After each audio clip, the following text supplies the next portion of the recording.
Marc-Olivier Fogiel. Forcément sur Europe 1. La personnalité du jour, il est le chirurgien le plus médiatisé de France depuis son intervention chirurgicale sur Johnny Hallyday le 26 novembre 2009. On connaît bien entendu la suite, notamment les 4 jours de coma artificiel de Johnny. Vous le savez, l'expertise judiciaire a été rendue publique hier et ce matin, Stéphane Delajoux est votre invité. Marc-Olivier. Docteur Delajoux, bonjour. Bonjour. L'expertise donc visant à déterminer les responsabilités dans les difficultés post-opératoires de Johnny Hallyday a été rendue hier. L'intervention que vous avez réalisée a donc été conforme aux règles de l'art, contrairement au suivi et à la surveillance post-opératoire, dit le rapport. C'est un peu le verre à moitié plein, le verre à moitié vide. Alors vous, concrètement, est-ce que vous considérez avoir une part de responsabilité dans les complications de l'état de santé de Johnny ? Écoutez, déjà, je peux vous dire qu'on revient de loin, parce qu'au début, on parlait de boucherie, on qualifiait l'intervention de massacre. Aujourd'hui, on considère que l'intervention a été parfaitement bien effectuée, qu'il fallait opérer M. Hallyday, et qu'aujourd'hui, il est guéri grâce à cette intervention. Oui, enfin, on vous reproche aujourd'hui, concrètement aussi, un manque dans le suivi de la surveillance post-opératoire. C'est ce que notent les experts, mais c'est une chose infime qu'on me reproche et que je conteste, premièrement, parce que le suivi post-opératoire et l'information du patient ont été parfaitement gérés, et on en a d'ailleurs toutes les attestations et toutes les preuves dans le dossier médical. Alors on va y venir, mais donc aujourd'hui clairement, vous n'avez aucune part de responsabilité dans ce qui est arrivé à Johnny par la suite ? Alors dans le suivi de l'intervention, il faut quand même noter qu'après l'intervention chirurgicale, je suis retourné dans sa chambre pour le consulter et il avait disparu de la clinique. Dès la fin de l'intervention ? Le lendemain.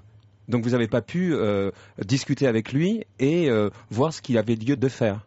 En fait, le lendemain matin d'intervention, je l'ai vu, j'ai pu l'examiner, voir sa cicatrice, voir si tout allait bien. Et il allait bien, il allait parfaitement bien. Et j'ai demandé des examens complémentaires que je demande régulièrement en post-opératoire. Et quand je suis revenu en fin d'après-midi dans sa chambre, il n'était plus là. Donc c'est toujours un petit peu compliqué quand on me demande si il y a eu un défaut de suivi post-opératoire.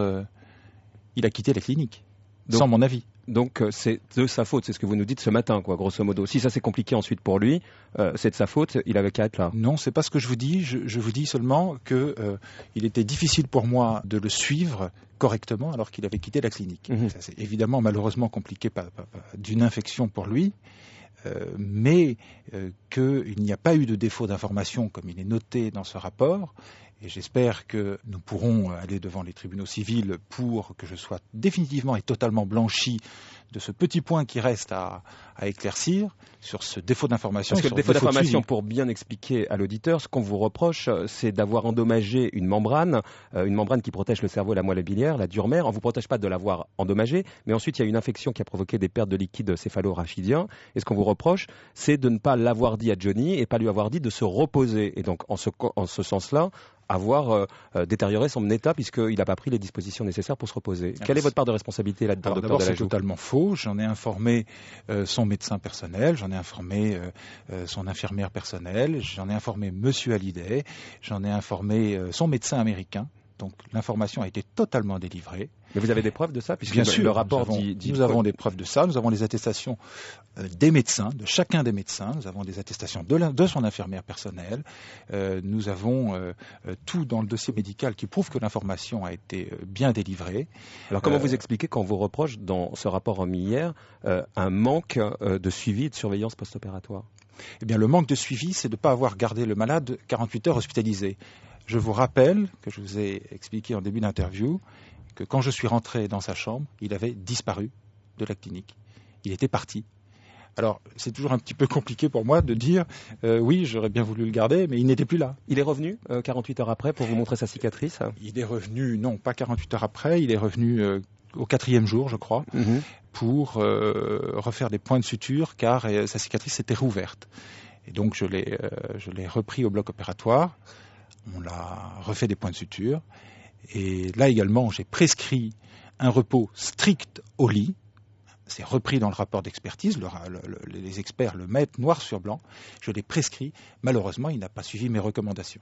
C'est-à-dire que quand on a en face de soi Johnny Hallyday, c'est lui le boss et c'est pas le médecin. C'est ce que vous nous dites ce matin, quoi. C'est ce qu'il vous a dit, clairement ?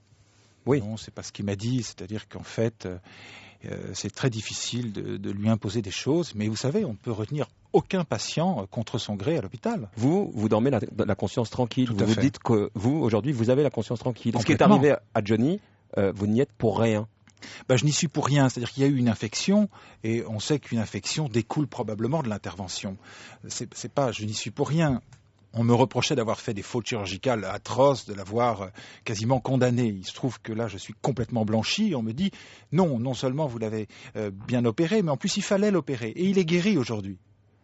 Donc, je dors évidemment sereinement.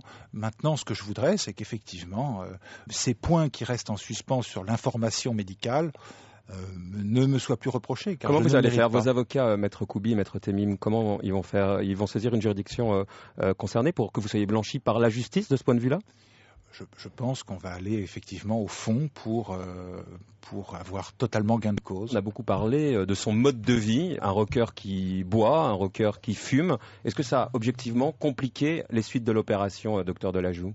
Écoutez, sans langue de bois ce matin. Oui, sans langue de bois, il est connu dans la littérature et les experts le rapportent dans leurs conclusions que le tabagisme actif est un facteur d'infection, que le traitement médical que prenait M. Hallyday avant l'intervention est un facteur d'infection. Voilà, donc effectivement... Que l'alcool est un facteur d'infection? Ce n'est pas réellement démontré. Mais vous, est-ce que vous estimez que ça a compliqué les choses? Non. Je vais vous raconter une anecdote. Quand nous étions devant les experts au mois de mai, M. Hallyday a dit « Écoutez, moi je n'en veux absolument pas au docteur Delajoux, je veux seulement comprendre ce qui m'est arrivé. » Et les experts ont dit c'est très bien, vous êtes là pour ça, on va vous expliquer ce qui vous est arrivé. Et aujourd'hui, on lui dit noir sur blanc, Monsieur Hallyday, vous vous posiez une question, eh bien il fallait vous opérer, donc il n'y a pas d'inquiétude. En plus, vous avez été bien opéré, et aujourd'hui vous êtes guéri par cette intervention. Alors on pointe maintenant des petites choses, encore une fois, qui ne sont pas anodines parce qu'il y a eu cette infection. Mais j'espère qu'il ne me tient pas pour responsable de cette infection. Et en tout Mais cas, il peut vous tenir responsable au vu du rapport, du fait de l'avoir mal accompagné après l'opération. Écoutez, sincèrement, s'il est très honnête avec lui-même, je pense qu'il ne m'en voudrait pas pour ça. Aujourd'hui, pour vous, qu'est-ce que ça a changé dans votre univers professionnel, toute cette affaire? On a beaucoup parlé de vous, évidemment. On vous a au début accusé d'être un boucher. Quand Johnny était à l'article de la mort, on pensait que vous étiez presque un assassin. Vous avez perdu des clients, des patients? Au début, oui, évidemment. Vous dites d'un chirurgien que c'est un boucher, un massacreur. C'est jamais excellent pour les patients qui veulent se faire opérer par vous. En même temps, les choses ont vraiment changé depuis quelques mois. Maintenant, je crois que les gens ont compris, ont fait la part des choses, ont compris qu'il y avait effectivement eu une infection. Et je pense qu'avec tout ce qui sort dans la presse sur les infections nosocomiales, on a compris que ce n'est pas une chose totalement exceptionnelle, c'est des choses qui arrivent, qui se traitent. Bon, je suis serein, je suis confiant maintenant. Et quelles leçons vous avez tirées d'un point de vue personnel? Par exemple, est-ce que vous êtes beaucoup plus méfiant? Est-ce que vous aviez fait signer à Johnny, par exemple, des décharges? Non, je n'ai pas fait signer de décharge. Je trouvais que c'était pas le contexte. D'abord, la première fois, encore une fois, j'ai même pas pu lui faire signer de décharge puisqu'il avait quitté la clinique. Mais vous savez, signer une décharge, c'est plutôt protéger le médecin que protéger son patient. Moi, j'étais là, j'étais assez proche de lui pour essayer de faire au mieux et le guérir au mieux. Mais vous ne regrettez pas aujourd'hui de ne pas lui avoir fait signer ses décharges, puisque manifestement c'est ce qui vous est reproché. Je me serais protégé, effectivement, ça m'aurait protégé. Mais vous savez, je pense que le mieux pour moi, c'est qu'aujourd'hui il aille bien, qu'il reprenne ses concerts, qu'il reprenne le théâtre, qu'il reprenne. Vous allez aller le voir au théâtre? S'il y va, oui, certainement. Vous allez être dans la salle? Certainement. Vous ne craignez pas de recevoir des tomates? Écoutez. Vous y serez? S'il va au théâtre, j'irai avec plaisir le voir. Pour terminer, depuis l'intervention de Johnny, est-ce que vous avez réalisé d'autres interventions de ce type? Oui, bien sûr, toutes les semaines. Toutes les semaines? Oui. Avec des patients qui n'ont pas peur? Avec des patients qui n'ont pas peur, qui ont confiance, qui savent que dans toute intervention, il y a un risque infectieux ou autre. On leur explique et ils prennent la mesure des choses. En même temps, on les guérit. Donc, et ça s'est toujours bien passé depuis? Très bien. Merci, docteur Delajoux, d'être venu ce matin sur Europe 1. Merci à vous. Merci. Bonne journée. Au revoir. Merci. Bonne journée. Au revoir. Merci. Bonne journée. Au revoir.